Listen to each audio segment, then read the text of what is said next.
Salut à toi, moi c'est Korka Diallo et je te souhaite la bienvenue sur ma chaîne YouTube. Si tu viens de me découvrir pour la première fois, je t'invite à faire tout de suite deux choses. La première, c'est de t'abonner à ma chaîne et d'activer la cloche de notification afin d'être informé en temps réel de l'apparition de nos nombreuses vidéos. La deuxième chose, c'est d'aller toujours dans la barre de description, de cliquer sur des liens que je t'ai mis afin de pouvoir télécharger les séries d'exercices qu'on va corriger tout à l'heure. Donc, et petit rappel pour les cours d'excellence Londo, les amis, les places commencent à se remplir vraiment. Donc, si vous êtes élève en classe de 4e, de 3e, de seconde S, de première S1, première S2, première L, de seconde L, de TS1, TS2 ou terminal L, je t'invite à réserver ta place en m'écrivant au 77 465 32 33. L'inscription elle est gratuite pendant tout le mois de juin et ça va commencer à partir du 1er juin. Donc, les disciplines, c'est mathématiques, physique, chimie et SVT. Maths PC, SVT pour les classes scientifiques et histoire, français, anglais et philosophie pour les séries littéraires. D'accord? Donc l'inscription elle est gratuite. Dépêche-toi pour réserver ta place. On ne prend que 25 élèves et les cours se font en ligne durant tout le mois de juin. Donc tu m'envoies ton prénom, ton nom, ta classe, ton lycée d'origine et les chapitres que tu fais actuellement en classe. Aussi simple que ça. Et sans plus tarder, on y va.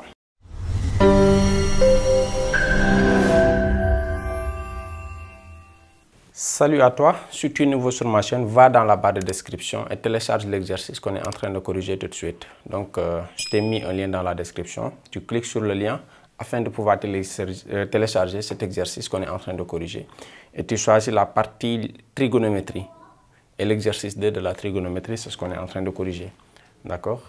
Et n'oublie pas de t'abonner aussi. Ok? Donc là, qu'est-ce que j'ai? J'ai C qui est égal à ça. Et on me demande de calculer C, n'est-ce pas? Donc regardez bien. Là, je vais conserver cette expression et transformer cette expression pour avoir des expressions qui ressemblent à celle-là. D'accord? Donc regardez bien. 5pi sur 8, c'est la même chose que si j'écrivais que c'est 4pi plus pi, donc sur 8. Et là, je vais casser la barre de fraction. Donc c'est 4pi sur 8 plus pi sur 8. D'accord? Donc 4pi sur 8. C'est la même chose que pi sur 2. Puisque là, j'ai simplifié par 4 et là par 4. 8, c'est 2 fois 4. Donc, il va rester 2. Plus pi sur 8. D'accord? Donc, ça veut dire quoi? Que le sinus de 5 pi sur 8, c'est la même chose que le sinus de ça. Donc, sinus de 5 pi sur 8, c'est la même chose que le sinus de pi sur 2 plus pi sur 8. Or, sinus de pi sur 2 plus alpha, c'est cosinus de alpha. Donc là, c'est le cosinus de alpha. Et le alpha, c'est pi sur 8. Sinus de pi sur 2 plus alpha, c'est cosinus de alpha. Alpha, il est égal à pi sur 8. D'accord? Donc j'ai cette expression. Et pareil, je vais transformer cette expression.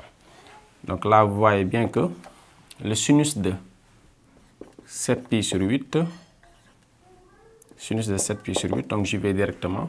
C'est la même chose que le sinus 7pi sur 8. Je peux écrire que c'est égal à quoi? Que c'est égal à... donc je vais créer une expression qui ressemble à celle-là. Donc je vais dire que c'est égal à 4pi plus 3pi. D'accord? 7pi, c'est 4pi plus 3pi, donc sur 8. C'est la même chose que le sinus de 4pi sur 8.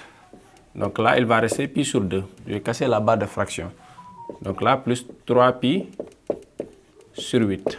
D'accord? Or, sinus de pi sur 2 plus 3pi. Sinus de pi sur 2 plus alpha, c'est cosinus de alpha. Donc là, c'est cosinus de 3pi sur 8. OK?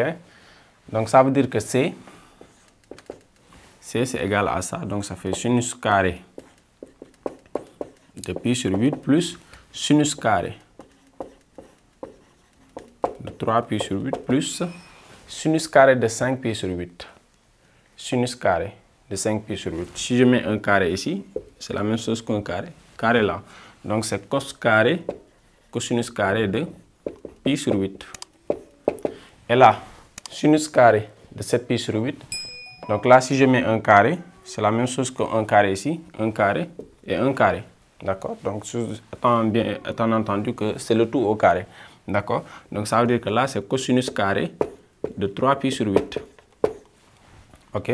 Donc regardez, sinus carré de pi sur 8 plus cosinus carré de pi sur 8. Donc ça, plus ça fait 1. Ok, donc ça fait 1 plus sinus carré de 3pi sur 8 plus cosinus carré de 3pi sur 8, c'est égal à 1. Donc ça veut dire que C, ça fait 1 plus 1 et ça fait 2. Puisque cosinus carré de x plus sinus carré de x, il est égal à 1, quel que soit le réel x.